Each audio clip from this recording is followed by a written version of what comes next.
샬롬. 오늘도 하나님의 말씀으로 하루 시작하신 여러분들에게 하나님의 은혜와 평강이 충만하게 넘치시기를 간절히 축복합니다. 성도는 하나님의 섭리를 바르게 깨닫는 지혜가 있어야 됩니다. 자신의 삶에 하나님이 베푸시는 은혜를 알아야 언제나 찬양과 감사로 하나님을 영화롭게 할 수 있기 때문입니다. 그렇지 않으면 상황 때문에, 상황은 시시각각으로 변하기 때문에 계속해서 염려와 두려움에 빠질 수밖에 없어요. 오늘 본문의 야곱의 가족들이 그렇습니다. 형들이 회개하도록 압박하는 요셉의 의도적 추궁이 계속되고 있습니다. 형들이 곡식을 싣고 떠날 때 요셉은 그들의 자루에 돈을 도로 넣어둠으로써 그들에게 절도 혐의를 뒤집어 씌울 명분을 마련해 놓습니다. 이런 것이 요셉이 짓궂어서가 아니라 흉년이 7년 동안 계속될 것을 알았기 때문에 형들이 큰 딜레마에 봉착해서 어차피 돌아올 수밖에 없다는 것을 알았죠. 곡식이 있는 곳이 애국밖에 없기 때문에. 그래서 그들이 다시 돌아온다. 그것을 통해서 우리가 영적으로 뭘 알 수 있습니까? 성도가 당하는 고난과 위기는 어쩌다 생긴 일이 아니다.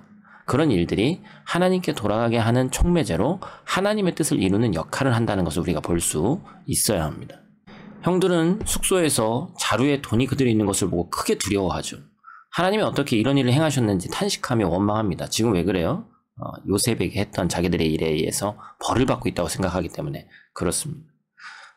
요셉이 그들에게 돈을 받지 않고 양식을 주었다는 사실을 전혀 알지 못했기 때문에 두려움만 있는 것이죠. 다만 그들은 애굽의 총리가 자신들을 해하려고 일부러 그와 같은 일을 꾸몄다 이렇게 생각하고 있는 것이죠. 만약 그들이 진실을 알고 있었다면 기뻐했을 거예요.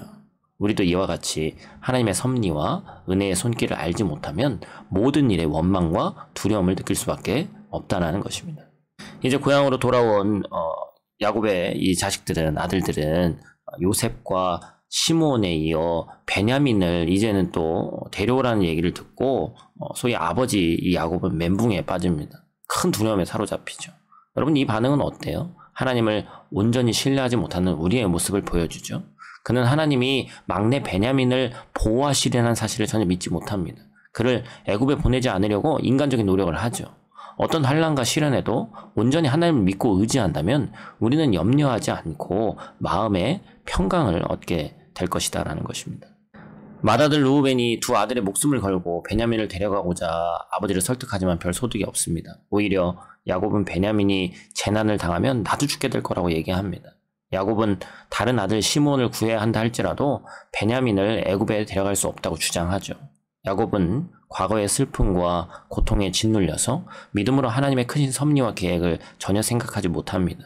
하나님의 크신 계획을 묵상하는 사람은 염려되는 상황을 만나더라도 거기에 압도되지 않고 믿음으로 선택하는 것이죠.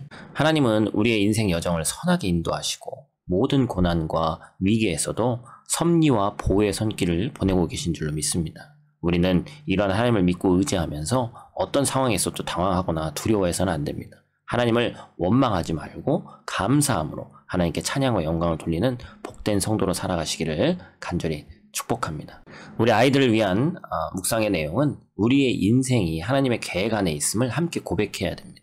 우리가 한국 사람이지만 체코라는 외국에 살고 있는 것은 많은 사람들이 흔히 경험할 수 있는 일이 아니라는 것을 우리 아이들도 아마 잘 알 거예요. 이 모든 것이 우리 가족을 위한 하나님의 계획이라는 것이 아이들에게 꼭 인식이 돼야 됩니다.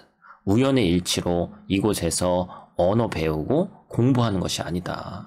우리가 한국 사람인데 한국어가 아닌 체코어로 영어로 공부하기 힘들지만 하나님이 계획하신 것이기 때문에, 하나님이 보내신 것이기 때문에 하나님이 그 누구보다도 너에게 지혜를 주실 것이다. 그리고 그 누구보다도 잘하게 하실 것이다 라고 그 하나님의 계획에 대해서 오늘 말씀을 통해서 꼭 나눠주시기를 부탁을 드립니다. 오늘 하루도 말씀으로 승리하는 저와 여러분들 되시기를 간절히 축복합니다. 기도하겠습니다. 하나님, 상황과 환경에 의해서 우리가 어찌나 많이 바뀌는 연약한 사람인지를 우리 자신의 모습을 너무나도 잘 알고 있습니다.